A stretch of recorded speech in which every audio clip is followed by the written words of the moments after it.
Well, welcome. Good evening. Glad you are here for Unlocking Daniel. We are going to dive in, chapter 9. I think we just might finish chapter 9 tonight. Oh, really? Believe it or not. Well, it's the best part, so. Yeah, it is. We've been stretching it out because it's so good. So we're gonna dive in. We'll look tonight. We'll finish up the timeline part of Daniel 9. We didn't quite tie a bow on that last time, and then we're gonna focus in on this. You might remember I said that the prophecy begins and ends with the building of Jerusalem and the destruction of Jerusalem. And so we're going to talk about that, kind of those bookends, especially the destruction of Jerusalem and the significance. Why is that such a big deal? Not only here in Daniel, but Jesus spends a fair bit of time highlighting what's going to happen in the Gospels. And just not only the prophetic fulfillment of that, but also the spiritual and theological implications for the destruction of Jerusalem. So we better pray before we get into all that. Renee, will you pray for us? Okay. Dear God in heaven, thank you for bringing us out this beautiful evening with the blossoms of springtime and the green grass and trees. Mm-hmm. You say in the Psalms that Thy word is a lamp unto our feet and a light unto our paths. We pray today that you will lighten our path as we finish up chapter 9 of Daniel. Mm-hmm. Send your spirit and give Reed words to speak in thy name. Amen. Amen. Amen. Okay, Daniel 9. Do you remember the two main foci, the two main things that Daniel is focusing on in his prayer? What is he asking for? In what areas does he want God to intervene? He's praying for God's people and the city, right? Mm-hmm. So remember Daniel 9:19. Yeah. O Lord, hear. O Lord, forgive. O Lord, listen and act. Do not delay for your own sake, my God, for your city and your people are called by your name. So he's praying for the city. Mm-hmm. He's praying for the people. And in Daniel's mind, these two, their fates are intertwined. And we'll talk about that a little bit more as we go along. But these are two very related things. They are in some ways one and the same in his mind. And remember, Gabriel, when he comes, is directly answering Daniel's prayer, the focus of Daniel's prayer. So he says, 70 weeks are determined for your people and for your holy city. So he's going to directly answer what's on Daniel's heart.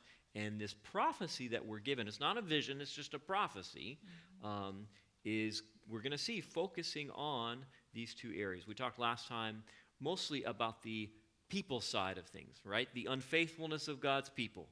That's the root problem of Daniel. And we saw that this prediction of the Messiah, who's going to establish a new covenant, is the way that God is going to deal with the unfaithfulness of his people. Okay, everybody with me so far? Mm-hmm. We're good? Okay, so let's just read together Daniel 9, 24 to 27. So this is Gabriel's prophecy to Daniel. Let's just read this. We're not going to go through all of this tonight, but just to remind ourselves what we're talking about. And Renee, if you will read that for us. I had it in this other book, but it's hard to, it's separated by notes. So Gotcha. 24 to 27? Yep. 70 weeks are determined for your people and for your holy city to finish the transgression, to make an end of sins, to make reconciliation for iniquity, to bring in everlasting righteousness, to seal up vision and prophecy, and to anoint the most holy. Know therefore and understand that from the going forth of the command to restore and build Jerusalem until Messiah the Prince, there shall be 7 weeks and 62 weeks. The street shall be built again, and the wall, even in troublesome times. And after the 62 weeks, Messiah shall be cut off, but not for himself. And the people of the prince who is to come shall destroy the city and the sanctuary. The end of it shall be with a flood. Until the end of the war, desolations are determined. Then he shall confirm a covenant with many for 1 week, but in the middle of the week he shall bring an end to the sacrifice and offering, and on the wing of the abominations shall be one who makes desolate, even until the consummation which is determined is poured out on the desolate. Okay. So there's a lot in here. We've talked about a fair bit already. Just a very brief reminder of kind of how we finished last week. Remember, we said that phrase, after 62 weeks, Messiah shall be cut off, but not for himself. Remember, we said that phrase is at the very center of the Hebrew chiasm of Daniel, right? It's bookended by Jerusalem being rebuilt and Jerusalem being destroyed, and that phrase is at the very, very heart of the Hebrew portion of Daniel. And so there's this literary device that's really honing our attention on that phrase. And we talked about it. Remember, what does cut off mean? Do you remember, how would you summarize cut off?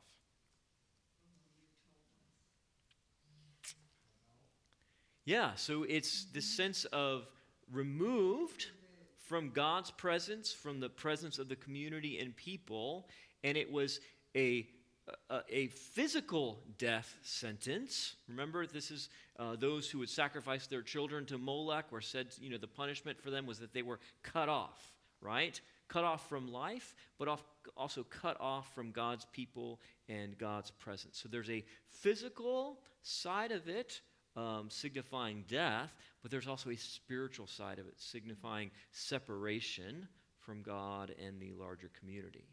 So for Messiah to be cut off, for him to receive the same sacrifice, the same punishment as those who sacrifice their children to Molech, this is, it's just jarring. And again, this phrase, the literary design of the Hebrew portion of Daniel is to focus all our attention on this phrase. And if you were a Jew waiting for the Messiah to come and deliver, to set up the kingdom, to overthrow the enemies, for it to say the Messiah is cut off, it's just startling. It's hard to express how startling that phrase is for someone who had a king coming to conquer and reign view of the Messiah. It's not what you expect. But remember, we also said that phrase cut off is used in another context in the Bible, that when you make a covenant, you don't actually make it in Hebrew, you cut it, right? God cuts a covenant with his people. And so the Messiah is not only cut off, but we're going to see that when he's cut off, he's making this new covenant. By being cut off, he is cutting a covenant, making this new covenant where God is going to write his law on our minds and our hearts. So the wording here is very intentional, and it's very, it connects to a lot of these much bigger ideas in Scripture. Okay, so questions, comments, thoughts about Messiah being cut off. That's kind of where we ended last time. All right, so what we're going to do is spend a little bit of time just talking about verses 26 and 27. We spent a fair bit of time talking about 24 and 25. We're going to spend a little bit of time now, really the rest of our time, focusing on Daniel 9, 26 and 27. And I want to just help you to understand where I'm coming from in my perspective, because the way that I interpret Daniel 9, 26 and 27 is very different than the majority of books you might read interpreting Daniel, or if you turn on the TV or watch somebody on YouTube interpreting Daniel, they're going to interpret it very differently. So, and I'll explain what I mean. So, Messiah shall be cut off. We talked about that. And universally, almost all Christians agree that this is talking about Jesus and his death, his sacrifice. The people of the prince to come shall destroy the city and the sanctuary. Most scholars would understand this as Jerusalem and its destruction.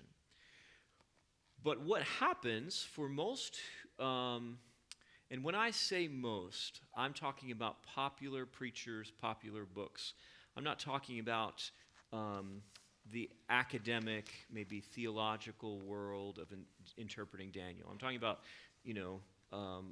what is the popular on the airways interpretation of Daniel. Most pastors, preachers, authors who interpret Daniel 26 and 27 believe that all of this was fulfilled in and around the time of Jesus and shortly after. Jesus died, Jerusalem is destroyed in 70 AD, and then they believe that there is a gap, a 2,000-year gap between the fulfillment of Daniel 9:26 and the fulfillment of Daniel 9:27. And they believe that while Daniel 9:26 is about Jesus, Daniel 9:27 is about a future end-time Antichrist. Okay? So 26 is fulfilled by Jesus when he dies, when Jerusalem is destroyed in 70 AD, and then they believe there's a 2,000-year gap, and then somewhere in the near future, 27, he shall confirm a covenant for 1 week, and in the middle of the week put an end to sacrifice. They believe there's going to be a false Messiah or Antichrist figure, that Jerusalem is going to be, the temple in Jerusalem is going to be restored, sacrifices will begin there once again, and then this figure is going to put an end to those sacrifices, and that this all is referring to a future time, an end time Antichrist figure. Now, I do not subscribe to that interpretation. I'll walk you through how I interpret it. One of the reasons that I don't subscribe to this interpretation is because there's nothing in the text to indicate a 2,000-year gap. That's not something that is found anywhere in the text. That gap is I believe, inserted there just to kind of make it fit with certain timelines and views that they already have. But there's nothing in Daniel 9 that would indicate that there's any gap between, a 2,000-year gap between 26 and 27. So I think that's inserted by those who believe that way. Let me pause for just a second. Questions just about how maybe most pastors or authors might interpret Daniel 9, 26, and 27. Are you guys familiar with this interpretation? Have you heard this before? This is, you might hear about Zionism. There are many Christians who are very zealous for the temple in Jerusalem to be rebuilt. Of course, there on the Temple Mount right now is the Dome of the Rock, a Muslim mosque, and so many Christians believe that the Jewish temple needs to be rebuilt and sacrifices should be offered there again. And all of that is in fulfillment, they believe, of this prophecy here and a few other places that they think it comes together. So if they believe that, then in the next few years, this is going to come true. So, and there are in fact many Christians who are advocating and working financially and politically to try to help this to come about because they believe that it needs to happen in order for this to be fulfilled and for the return or the rapture to take place. It's really, it's influencing this election, actually. Mm-hmm. Yeah. And wasn't this the scenario that Tim LaHaye portrayed Yes. in Left Behind? Yeah, so the Left Behind books would be would follow this pattern of interpretation. Yep, absolutely. So Again, this isn't what I subscribe to. I'm going to kind of walk you through why I believe what I believe. But this is the popular interpretation that you'll come across when people are talking about Daniel. Before I get that Sure. question, under 26b, Yes. just reading out of the web here, Yeah. it says, the end of it shall be with a flood. Yes. Yeah. Mm-hmm. Now, it's my understanding that's how they actually destroyed the temple, because they dug tunnels underneath the walls and flooded it, and it came down. Ah, the city, you mean? Uh-huh. That's interesting. I don't know. I mean, they certainly dug under the walls. I was not there. He looks good I for wish being I that old. was. Well, actually, I don't know if I wish I had been. I'll take that back. But certainly they dug under the walls. Possibly they would have flooded them. I haven't read that. Because they changed the flow of the river. Oh. So that is how Babylon was overcome. Okay. That's how Babylon was overcome. We probably should repeat what he asked. Oh, yes. Okay, so Alan's question was, and here I don't have the whole verses. I just have a summary of the verses. But in 26b, it says, the end of it shall be with a flood. And he was just wondering if that specifically referred to how Jerusalem was conquered. And not to my knowledge, I don't know of any water being used, but we do remember that the city of Babylon, remember how that was taken by Cyrus. They diverted the river and, walked on the riverbank. My understanding of the word flood here is that it is symbolic rather than literal. When you think about the word flood in the Bible, what do you think of? Noah's. Destruction and judgment, right? For man's wickedness and rebellion. And so I take the word flood here as referring back to the Genesis flood, the flood in Noah's day. That was a response to the rebellion and wickedness of humanity, and caused devastation and destruction. So that's how I understand that phrase. Yes, Helen. I had read somewhere that the interpretation might be as by a flood. Okay. Which in other parts of Scripture it talks about flood, just what you said, Mhm. as symbolic of flooding things. Yes. So, this sense of a flood is very much tied to judgment, destruction, all of those things. And so, I think that would be a good way to translate it. So let me just talk with you a little bit of how I understand 26 and 27. I believe that 26 and 27 follows an A-B pattern. So you might be familiar, elementary school, middle school, sometimes you had to write poetry that was, you remember those poems that were A-B poems where, the A lines rhyme, the B lines rhyme. And so I believe that we have that same sort of thing going on here, although not rhyming sounds, but a repetition of ideas. So I believe that 26a is talking about Jesus the Messiah, and that 27a is also talking about Jesus the Messiah. So Messiah shall be cut off. We talked about Christ's death, his, working to,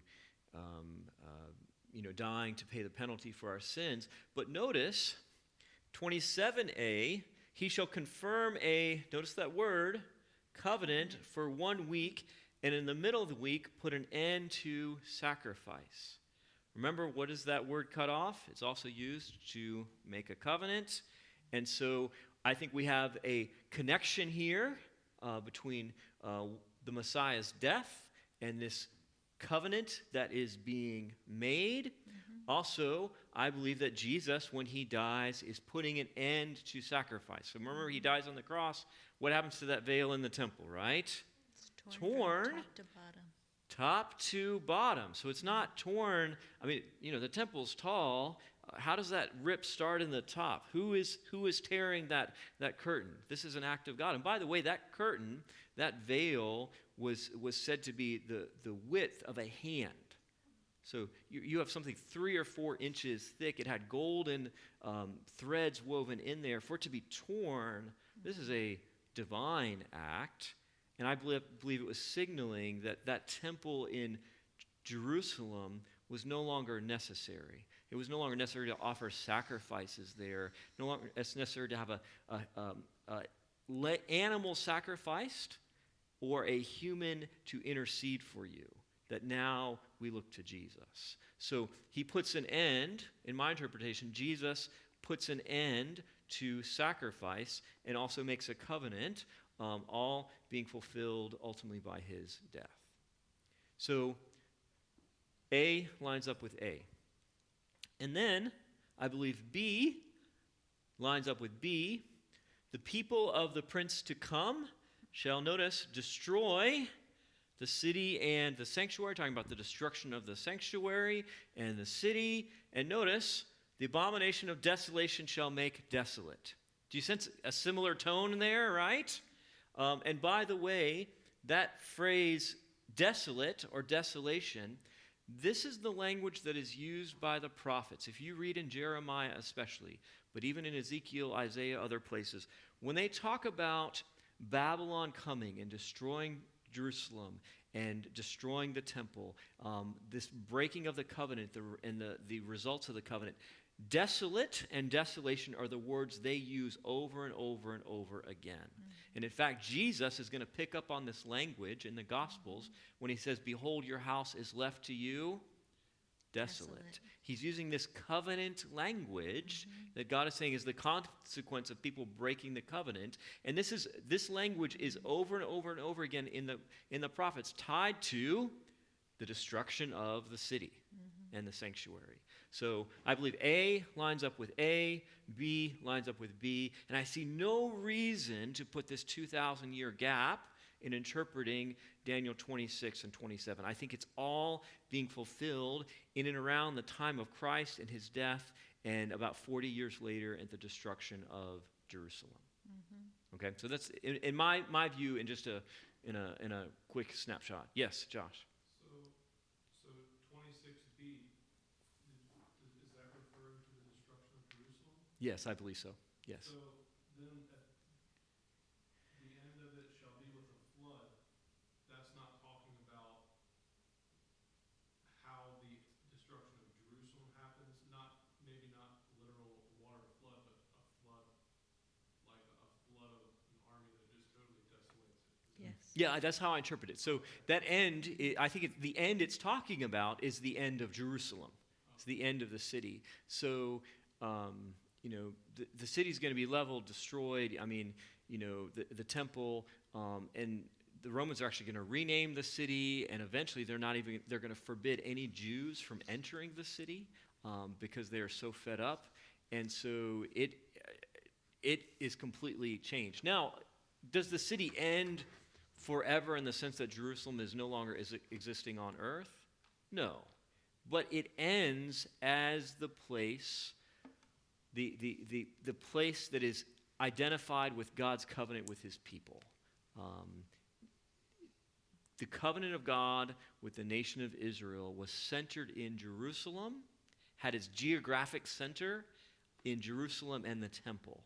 And I believe that ceases to exist when it's destroyed in 70 AD. We'll talk about that just a little bit more in a bit. So again, I interpret all of this as referring, 26b and 27b is referring to the destruction of Jerusalem that's going to happen not too long, within a generation after the death of Christ.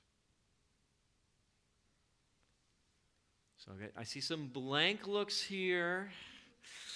Processing. I know this is a different way of interpreting, so maybe some of you are just kind of, those wheels are turning, those hamsters are running as fast as they can. Questions? Could Yes. you maybe review how Jerusalem was the destruction of Yeah, we're going to get there. We're going to talk about that. So absolutely. I think we already talked about it. Yeah, we did talk about it a little bit when we talked about in Daniel 8, remember? The place of the sanctuary will be cast down. Remember, we talked about some of this. So this is another idea that's linking chapter 8 and 9 together. Okay. So before we get to the city and the destruction, let me just kind of walk through the timeline and how I see these pieces of 26 and everything fitting in this timeline of Daniel 9, okay? So, remember, the prophecy is for 70 weeks. 70 weeks, there's 7 days in a week, but remember, we're interpreting each of those days as representing a year, right? So we have 490 years. And we saw that the prophecy itself gives us a little clue into this, because that first period, we see as 7 weeks, right? Which is 49. Where do we see the number 49 again? That 49-year period in the Torah that describes the Jubilee. Remember, at the end of the 49 years, and the Day of Atonement, trumpet is blown, and slaves are released, land is returned, debts are canceled, and we see some of this idea here in the prophecy. So we're interpreting this as representing 490 years, and remember, the prophecy starts from the decree to restore and rebuild Jerusalem. So we already talked about that decree took place with King Artaxerxes in 457 BC. There was 2 previous decrees by Persian kings, Cyrus and Darius, both issued a decree, but their decrees did not give the Jews the ability to rebuild Jerusalem. They only gave them the ability to really rebuild the temple. So after Cyrus's decree, the Jews go back, they lay the foundation. Darius, they continue and ultimately complete the temple. But it's Artaxerxes' decree recorded in Ezra chapter 7. And remember, we talked about this. The aftermath of that decree is recorded in Ezra chapter 4. Ezra is, Yes. It's kind of backward chronologically. But it's very clear when you read the response and what happens after Artaxerxes' decree that the Jews, as a result of his decree, are rebuilding the city. And that's what the complaints are. They're rebuilding this city that's caused so much trouble, and it's under really the authority of this decree that Nehemiah, when he goes back, he's continuing the work that was not completed. So 457 BC, and then we're going to remember from the decree to restore and rebuild Jerusalem, it says there shall be 7 weeks plus 62 weeks, right? It's phrased that way to cue us in on this 49-year period, 7 times 7. But 7 weeks plus 62 weeks, you could say 69 weeks, and 69 times 7 is 483. So we're looking forward from 457 BC until 483 years later, and that leads us to 27 AD, when Jesus will be baptized. Okay? We're all good for that so far? Now, this leaves us, we've calculated 69 of the weeks so far, right? This leaves us with one final week. It's a 70-week period. So 69 of those weeks has brought us to the baptism of Jesus in 27 AD. But now we are looking for one more week, and it's going to tell us what's going to happen in this last week of this time prophecy. We're good so far? Okay. All right. If we're not, you'll tell me, right? Please. Don't be embarrassed, because this is complex stuff. And I didn't get this the first time. It took me many times to go through this and study it and look at it. So, notice in Daniel 9, 27, it says, remember 26 says after the 62 weeks, so sometime after this time period, the Messiah is going to be cut off. But it doesn't tell us exactly when. It Just says after the 62 weeks, Messiah is going to be cut off. But notice 27 gets a little more precise. Then he, I believe it's talking about the Messiah, shall confirm a covenant with many for 1 week. Remember, we've got 1 week left, the end. Shall confirm a covenant with many for 1 week, but in the middle of the week, he shall bring an end to sacrifice and offering. Okay? So we have a week, and something's going to happen in the middle of it. Mm-hmm. So a week is 7 days representing 7 years. What's 1/2 of 7? 3.5.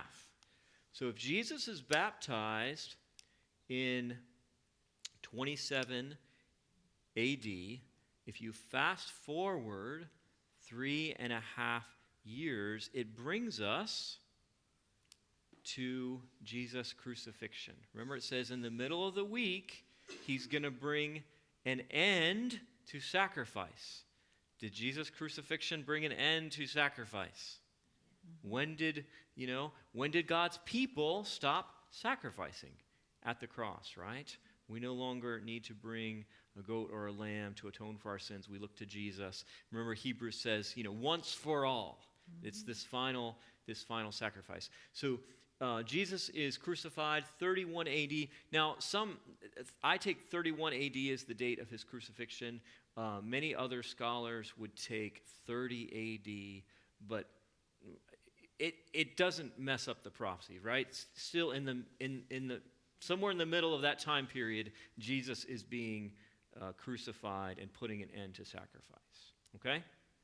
So, and we know from the Gospels that if you count the time there's John, you've got these series of Passovers.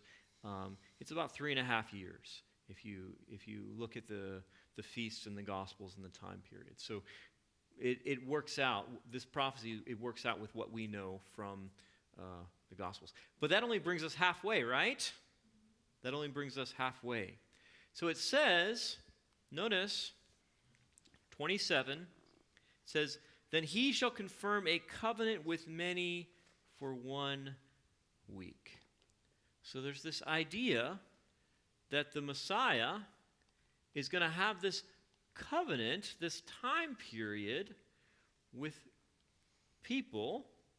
And which people do you think it might be talking about for 1 week? Well, I believe that it's talking about God's people, the Jews, as Daniel understood it, right? He's thinking of Israel, God's people. And what's really, really interesting, when Jesus was here on the earth, during his 3.5 years of ministry, although he healed Gentiles and at times preached to Gentiles, his focus almost exclusively was on the Jews. And in fact, he says, I was sent to the lost sheep of the house of Israel. And he focuses very intentionally on the Jews. And in fact, even after he's crucified, you might remember he tells his followers, first go to Jerusalem, then Judea, then Samaria, to the ends of the earth. There's actually another about 3.5 year time period where the disciples of Jesus don't go out and preach to the Gentiles yet, but they first preach the gospel of a Messiah who was crucified and risen and is now at the right hand of God. They preach that gospel first to the Jews and give the Jews the opportunity to hear that message and respond. So they're preaching in Jerusalem and Judea, even a bit around Samaria. And it's only around 34 AD, and we can get this timeline from the New Testament, but around 34 AD, 2 things happen. Well, maybe even 3 things, you could say. Stephen is stoned. Remember this? He's preaching. By the way, who's he preaching to? He's preaching to Jews. Yes. He's stoned by them. When he preaches, he gives this history of how the Jews have rejected God. Mm-hmm. And they stone him. And after he's stoned, what happens to the Christians? they're persecuted by the Jews. And it says they're persecuted and they go everywhere preaching the gospel. Well, right around that same time period, we have also the conversion of Paul, who is there present at the stoning of Stephen, holding everybody's coats. He sees this vision on the Damascus road. And we also have, remember Peter's vision? He's up on the rooftop. He sees that sheet with, all the animals in it, and telling him to eat. And Peter's like, well, I've never eaten that kind of stuff. I've been a good Jew my whole life. And God's like, no, I'm talking about the Gentiles. Go and preach to the Gentiles. Don't consider the Gentiles unclean. Go and take the gospel. And so from 34 AD, 1 week after Jesus is baptized, one prophetic week, right? 7 years after Jesus is baptized, 34 AD, it's after that point that the gospel starts going to the Gentiles. Now, the Jews still have a chance to hear it, but they are given that first opportunity because that's where the Messiah has come from. They have been God's people. God's word, his law has all come through them, and they are given this first opportunity to accept this new covenant that Jesus came to create. This is the new covenant in my blood, to accept Jesus as the mediator of the new covenant. They're given this opportunity, and then from there, the gospel goes to the world. They have to get on the same page and go forward. Absolutely, absolutely. And, it's interesting. When you read in Romans and Galatians, it becomes very clear that in the New Testament, after this point, Israel is no longer considered somebody who is a genetic Jew, somebody who is born of the tribe of, Levi or Benjamin, but those who have faith in Jesus are also called sons of Abraham. And so now it's not just the genetic, Israelites or Jews who are God's people, but it's expanded to all those who believe in Jesus, the Messiah. Okay, let me pause here. Questions, comments, thoughts. So what we're saying is that this last 7-year time period is an opportunity for the Jews to experience what Daniel 9 is pointing toward, right? This Messiah who's going to put an end to sin, bring in everlasting righteousness, put an end to transgression. Jesus is preaching about all of this. He dies. He rises again. And now his followers go and say, you saw Jesus crucified, but he's risen. And they're giving them the opportunity to accept this message. And then after that, the message goes out beyond the nation of Israel. It really makes so much sense. It's like putting all the puzzle pieces together because Daniel, he really was looking for a Messiah. I'm sure he didn't understand all of this completely, but this is what this was the hope of Israel. Absolutely. And it addresses it and shows us just like puzzle pieces going together. It makes the whole Bible work. Yep. Yeah, it's not, this long gap, and it just doesn't fit. It just doesn't fit in with what Daniel is asking for. It doesn't answer it. It doesn't. Yeah, Daniel's not asking about a future Antichrist or something. He's asking about, what's going to happen to my people? What's going to happen to this city? He's not talking about the second coming, and that's what we focus on. But he wants to know about the Messiah. Absolutely. I mean, every Jew was wondering if their child, their baby was, the Messiah. Yeah, the long-awaited one. Okay. Questions about this? Comments? Does it make sense? Joshua has a question, but Joe.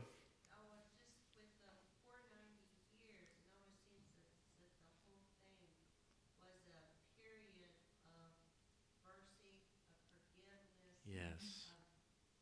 Grace for the Jewish people. Yes. And I just wondered do you think that when Jesus was talking to Peter about, how many times should you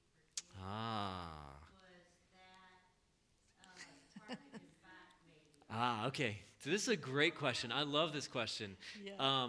And 70 times 7? yes.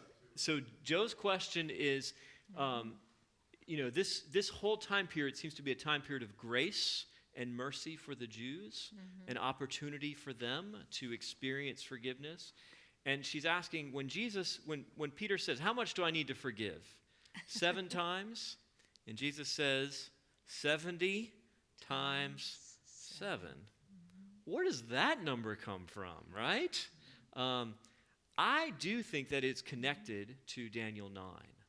I think that there is an intentional connection there, that this is a period of grace and opportunity for God's people. And Jesus is kind of saying to Peter, this is how God operates, right? And you should operate that way too, the 70 times 7.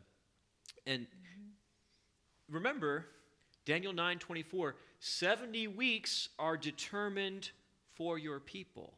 So this whole time period is a opportunity, a period of grace, a chance for God's people.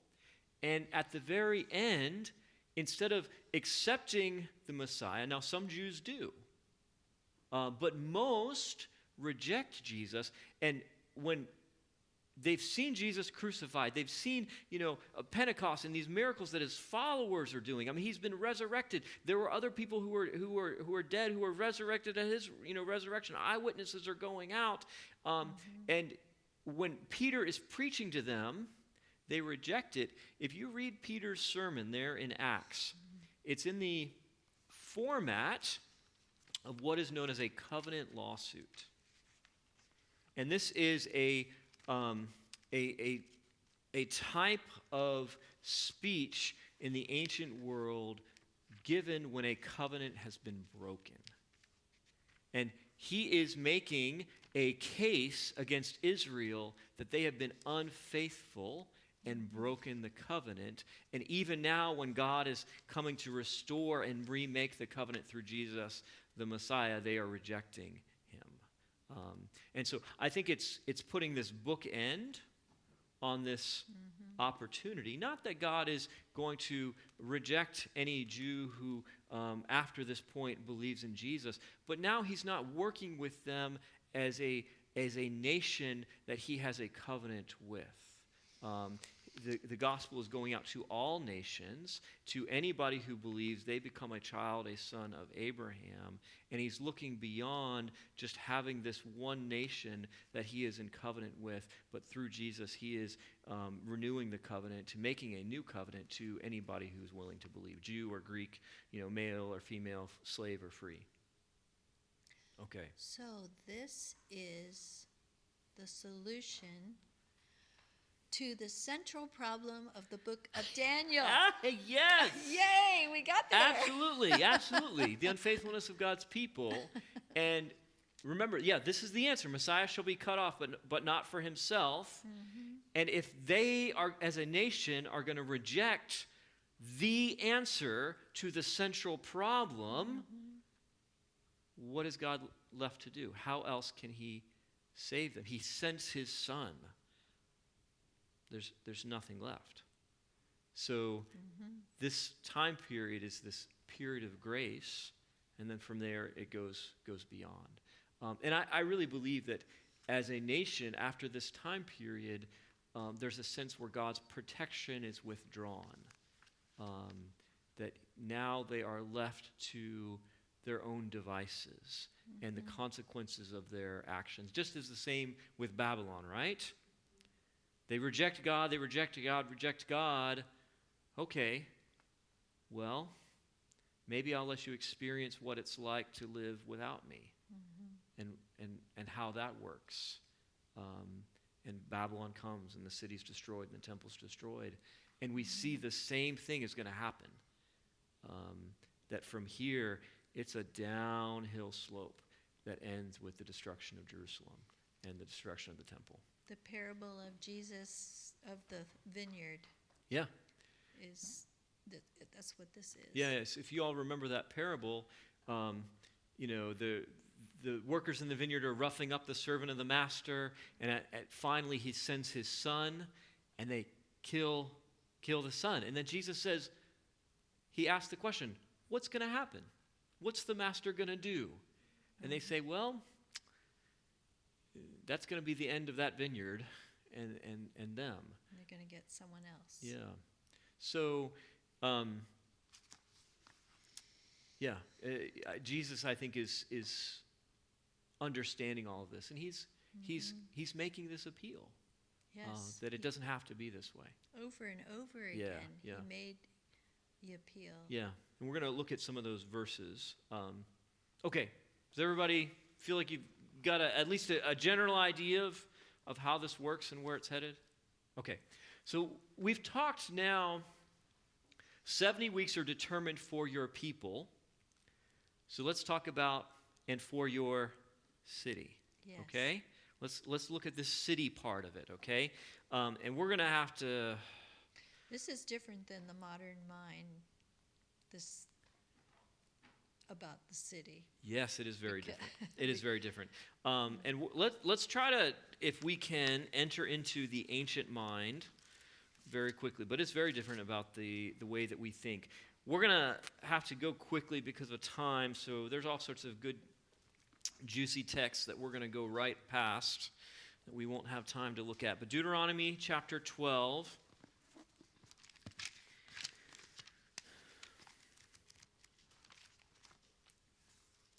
And we're going to look at verses 10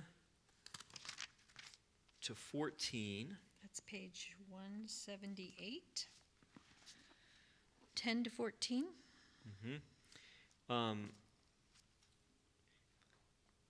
So in the beginning, in verse 9 or 8, God's like, you're not going to do what you're doing right now. Everyone just doing what there's right in his own eyes. This is the plan I have for you.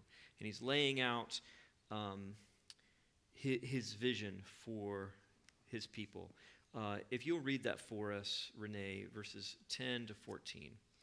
And when you cross over the Jordan and dwell in the land which the Lord your God is giving you to inherit, and he gives you rest from all your enemies round about, so that you dwell in safety, then there will be the place where the Lord your God chooses to make his name abide.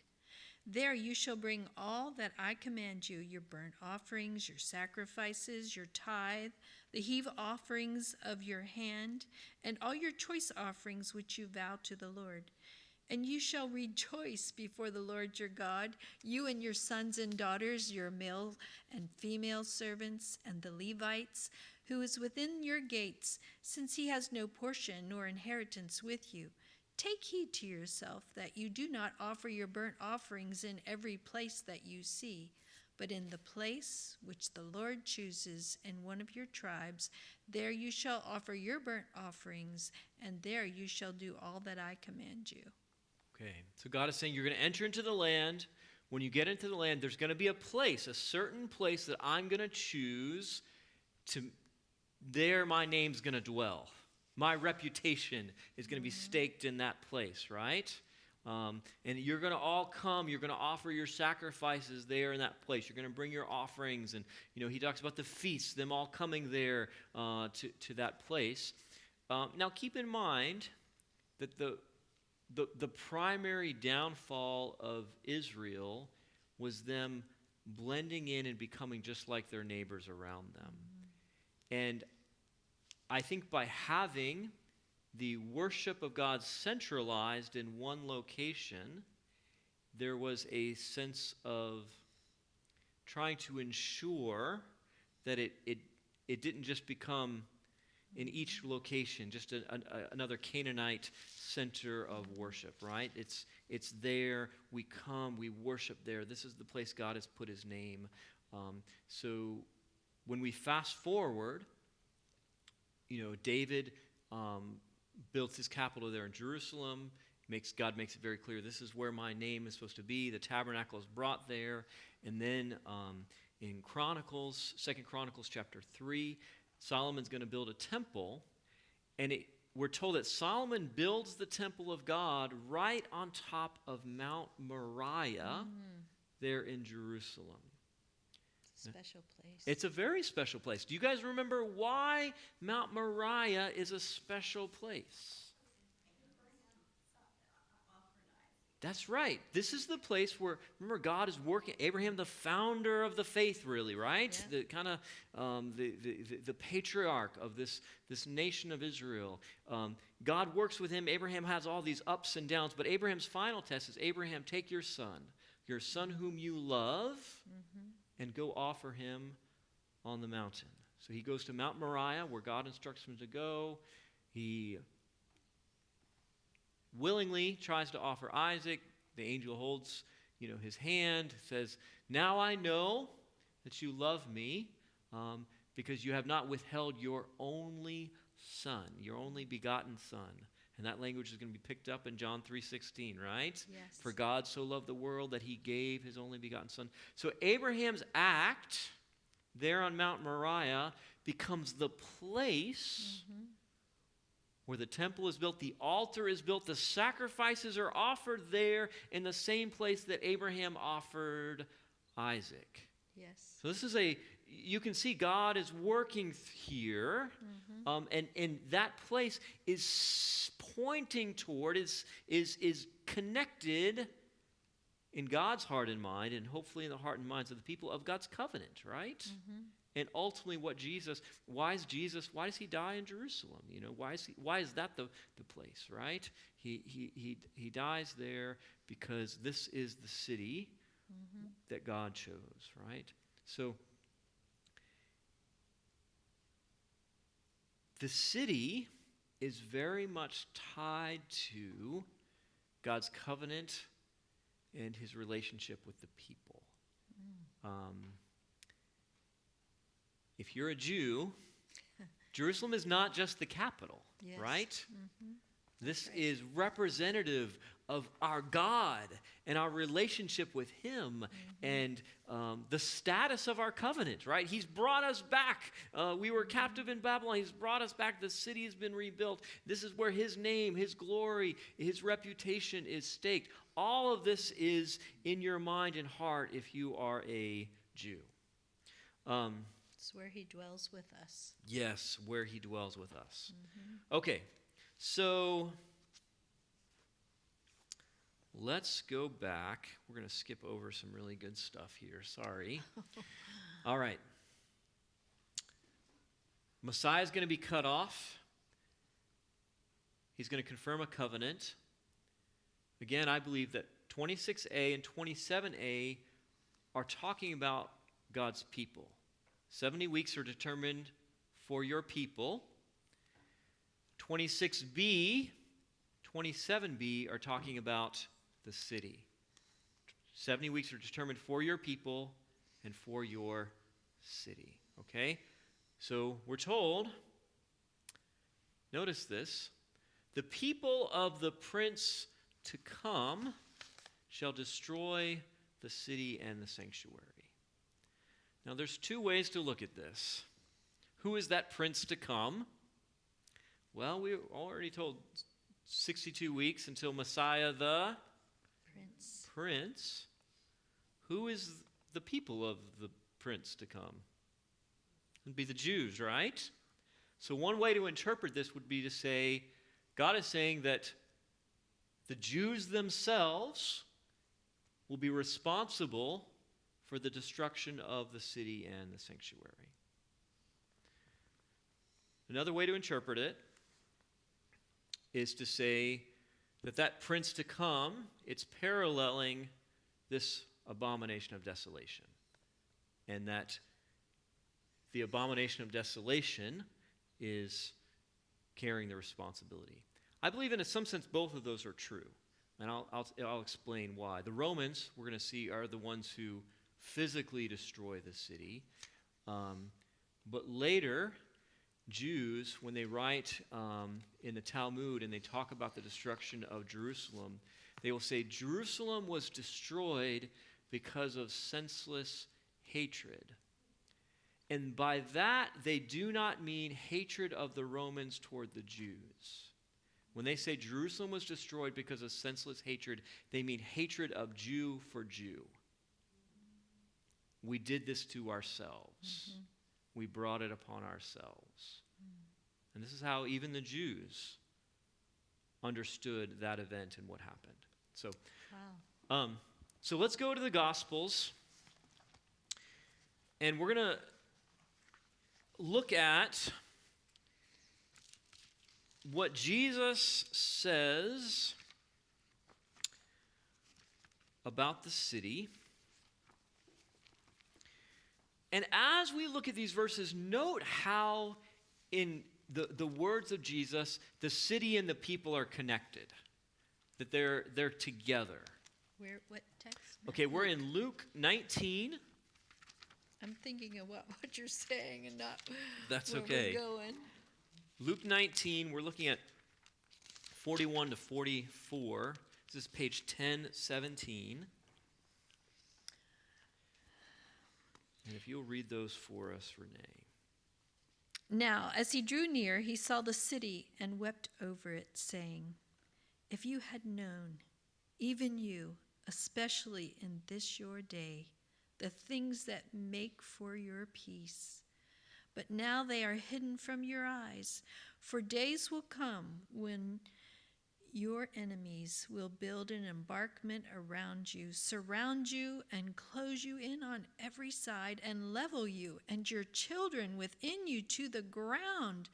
And they will not leave in you one stone upon another, because you did not know the time of your visitation."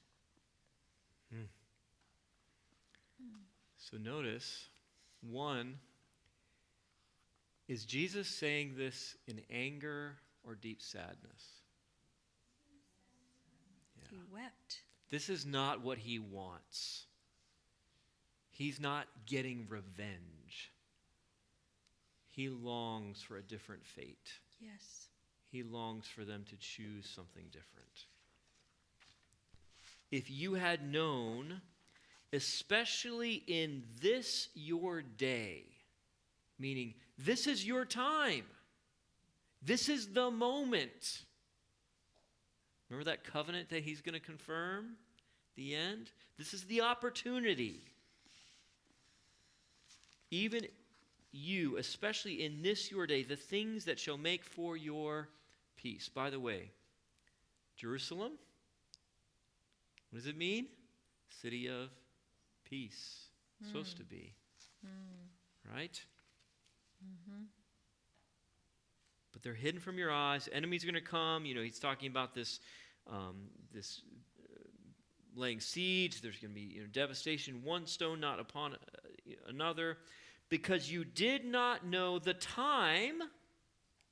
Isn't that interesting? The day, he says before, in this your day, and here he says the time of your visitation. Well, who's come to visit?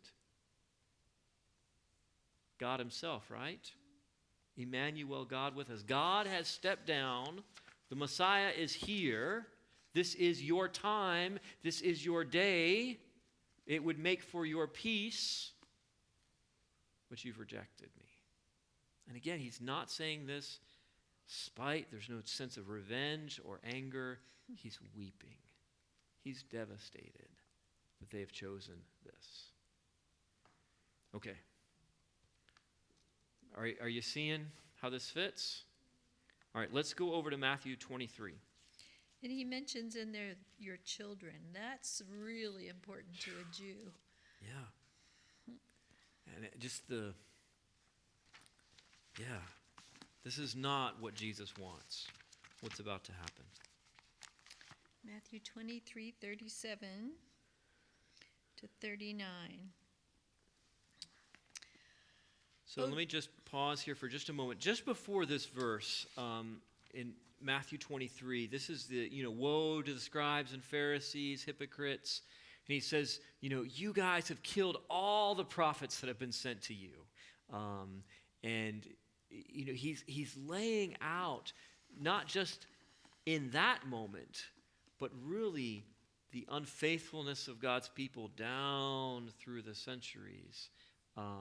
And how now they're rejecting this moment that he is come to be their salvation. All right, read it for us, please. O Jerusalem, Jerusalem, the one who kills the prophets and stones those who are sent to her. How often I have wanted to gather your children together as a hen gathers her chicks under her wings, but you were not willing. See, your house is left to you desolate. For I say to you, you shall see me no more till you say, Blessed is he who comes in the name of the Lord. Wow, that makes me think of Revelation 1:7. Yes. Behold, he comes. So think about this imagery. A mother hen. How does Jesus feel? You could sense the pathos, the compassion, that desire that mothers have to protect and draw close. He's saying, this is what I long for over and over and over again, but you were not willing. You were not willing. And then he says, your house is left to you desolate. We've seen this word, haven't we? It's the word Jeremiah uses, Ezekiel, Isaiah, through the prophets to talk about this devastation that comes to Jerusalem and the temple because they have forsaken the covenant. And here Jesus, remember Daniel 9, the abomination that makes desolate, the abomination that causes desolation. Here Jesus is saying your house is left to you desolate. This isn't just an accident. He's not just, choosing some random word. He's very intentionally using this language, this covenant language. And then notice with me the very next verse, 24, verse 1. Why don't you read that for us, Renee? Then Jesus went out and departed from the temple, and his disciples came up to show him the buildings of the temple. Okay, so notice what happens here. I long to gather you as a mother longs to gather her chicks. You were not willing. Your house is left to you desolate. And then what's the very next thing? Jesus leaves, right? He leaves the temple. This language is very intentional. And in fact, this is one of those places where a chapter break might be a little bit unfortunate because you don't always catch what's going on at the end of 23 and the beginning of 24 there. But Jesus says, your house is left you desolate, and then he leaves the temple. So God's presence, his visitation is departing. And this is the same thing that happens. Remember in Ezekiel 8, when God comes to visit the temple, and then he departs, he leaves. This is a very similar thing happening here. But the disciples are clueless. They don't understand what's going on. And which they always make me feel better about myself, which is good. Oh, dear. Well, Notice, Jesus leaves. Your house is left to you desolate. Jesus leaves. And then what's the very next thing they come to do? His disciples come to show him the buildings of the temple. Look at the stone. Look at the architecture. Isn't it amazing? Herod's built up such a grand temple. I mean, it was the largest temple in the world at that time. It was magnificent. yes, it was. But does Jesus care about the architecture and he's not impressed. But their eyes are wide open at the physicality of it. And Jesus sees beyond that to the spirituality. And he is heartbroken. So read for us, Renee, verse 2 of 24. And Jesus said to them, do you not see all these things? Assuredly, I say to you, not one stone shall be left here upon another that shall not be thrown down. So Jesus is very blunt, right? God's presence is gone. Don't expect this temple to stay around. It's going to be destroyed. You're going to be better off without it because God's presence isn't here. And this is like, we talked about, these are statements that just, are jaw-dropping Yes. to the disciples. This was the symbol. It's even more than like the White House and the Capitol building. I was just the thinking that. the White House and the Capitol building burning to the ground would not compare emotionally and psychologically for a Jew thinking about the temple being destroyed and leveled. This is it's not just where the government is and the seat of power is. Their identity as people and their relationship to God, their purpose on earth is all wrapped up in this place. Yes.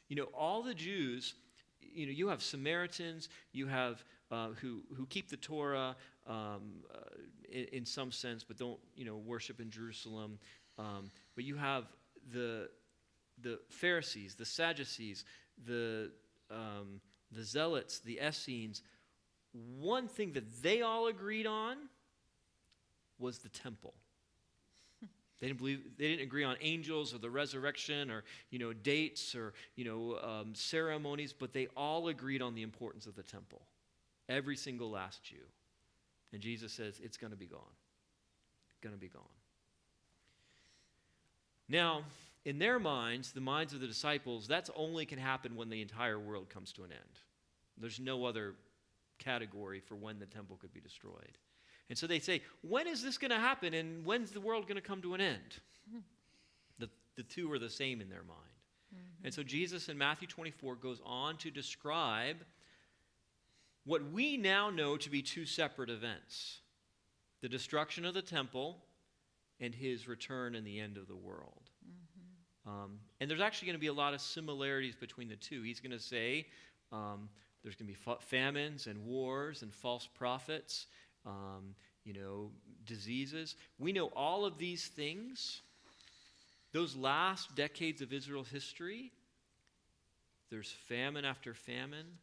There's war and fighting. There's earthquakes. There's false prophets. All of these things happen before the destruction of the temple. Josephus talks about false prophets all over the place, right there, even prophesying up to the very end before Jerusalem is destroyed. And notice with me verses 15 and 16. Read those for us, Renee. Therefore, when you see the abomination of desolation spoken of by Daniel the prophet, standing in the holy place, whoever reads, let him understand. Then let those who are in Judea flee to the mountains. Okay. Now, this is getting interesting. Destruction of the temple. And Jesus is very specifically referring to the abomination of desolation spoken of by Daniel. Have we seen that language before? Daniel 9:27b. There on the wing of abomination shall be one who makes desolate. This is the abomination that makes desolation. Jesus is making sure we are very clear. I'm talking about that one in Daniel. Be sure to understand, when you see that abomination that's going to make desolate, remember, your house is left to you desolate. When you see that abomination, get out of here. Get out. Run. Don't go down. Hope it's not on the Sabbath. Get out as fast as you can. Get out. Don't look back. Now, we need to go to one more place before we start talking just a little bit about how all of this is fulfilled, okay? If we go to back to Luke's gospel, Luke 21, when Luke gives his account of what we just read there in Matthew 24, he goes ahead and interprets it for us. He tells us what Jesus was meaning. So Matthew 24 and Luke 21 are sister chapters. Yeah, they're parallel. There. So Luke 21 is Luke's version of what Jesus says in Matthew 24.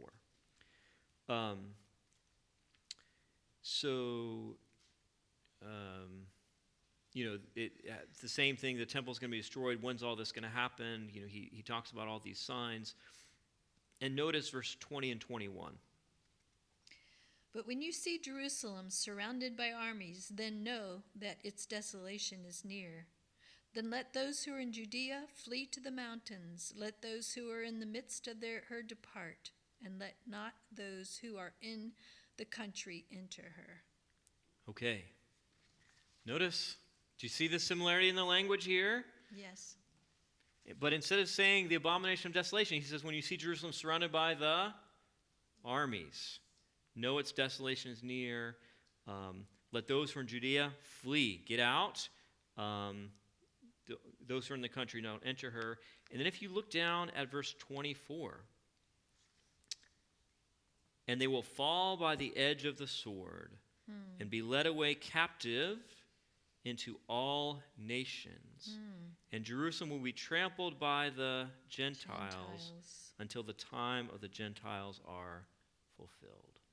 So Luke breaks it down very clear. This is what Jesus means when he says abomination of desolation. He means these armies are going to come. They're going to surround the city. Get out while you can. Don't go into the city. Run away because the city's going to be leveled. The Gentiles are going to wipe it out. And we know from history, this is exactly what happens. So, you see here, does anybody know what this is? We have some people who've been to Rome. Yes, did you guys ever see the Arch of Titus? It's there near the Colosseum. So Titus is he was general at the time, later became emperor, who is going to destroy the city of Jerusalem. And he makes a commemorative arch. It's right there near the Colosseum. You can still see it today. And this is the Roman soldiers carrying the loot away from Jerusalem. And do you see here what they're carrying? Where'd that come from? The temple. So what happens is tensions had been brewing between the Jews and the Romans for quite some time. There was a move by a Roman official to go into the temple of Jerusalem. The biggest issue was taxation, actually. The Jews hated the taxation by the Romans. And there were some other things that they hated too, but taxation was a big deal. The Romans go into the temple in Jerusalem and loot the treasury to take taxes. So they're going into the temple itself and taking out of the temple what is there. And this just lights a fire. The Jews start rebelling, and there's a massacre of some Roman soldiers and a garrison there in Jerusalem. The Jews kind of take over the city of Jerusalem from the Roman garrison that was there, and now the Romans are going to respond. They're not just going to let the Jews push them around and do whatever they want. So there's a general not a general, he's a governor. He's in charge of the region of Syria. His name is Cestius. He comes in 66 AD, comes down to Jerusalem with about 30,000 Roman soldiers. And keep in mind, the Roman legionnaires were, just unstoppable.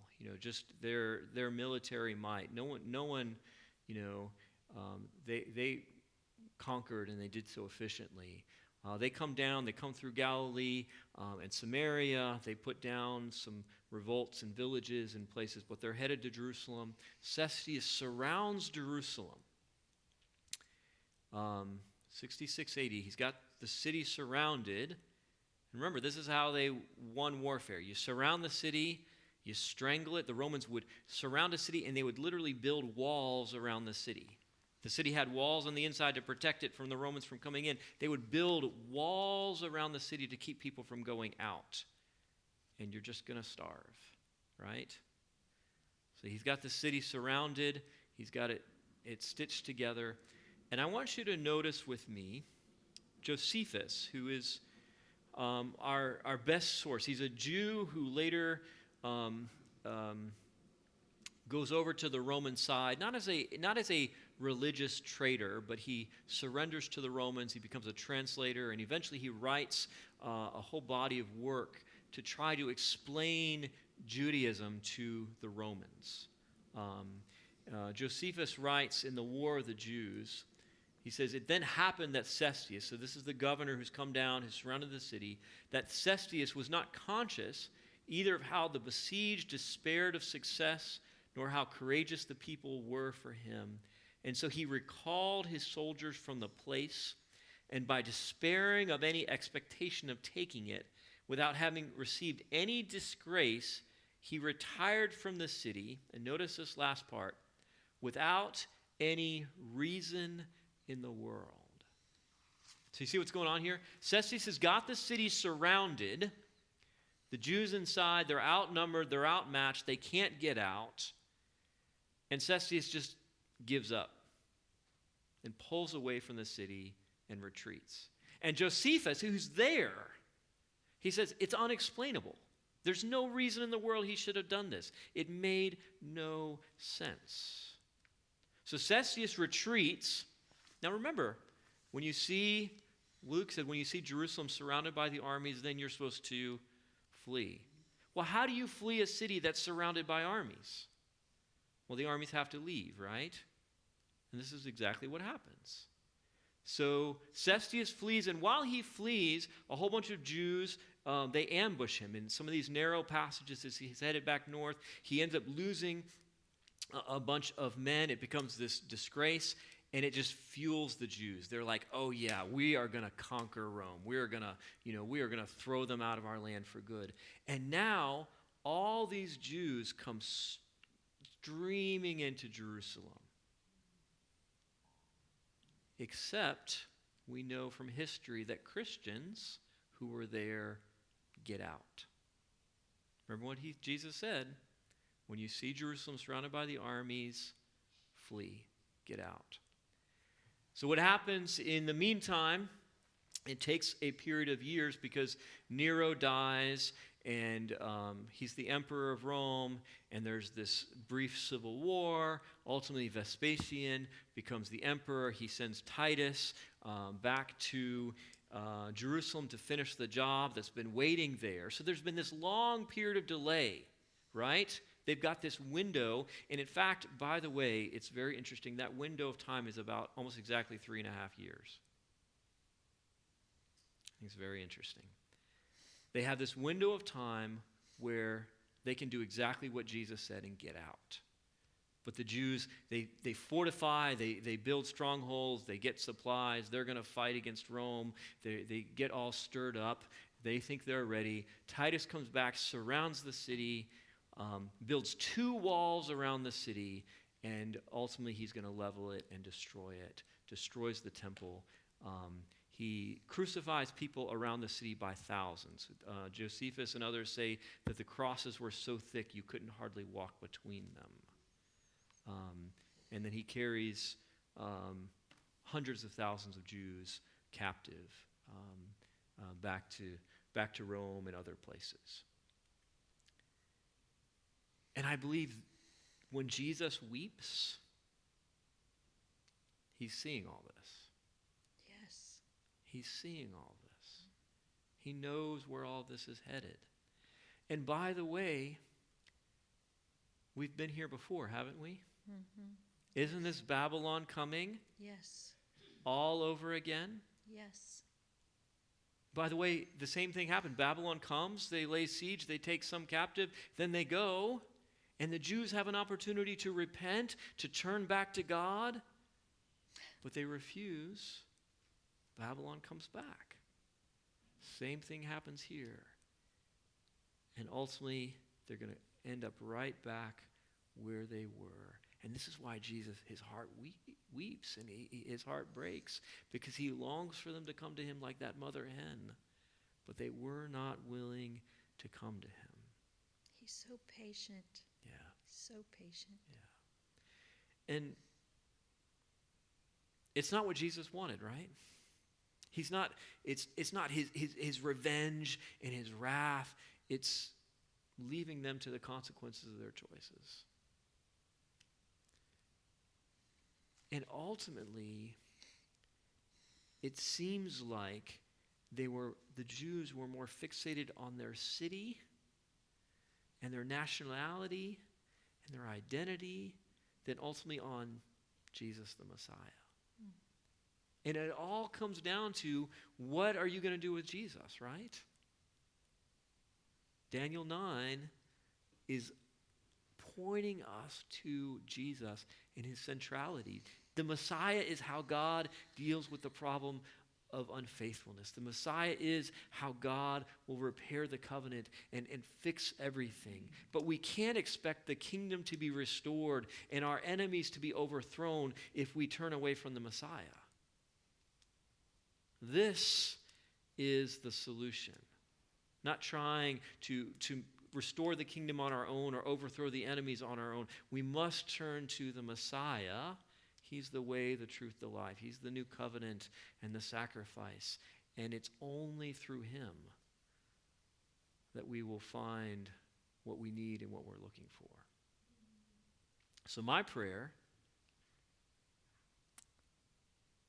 is that we wouldn't make the same mistakes that others have made.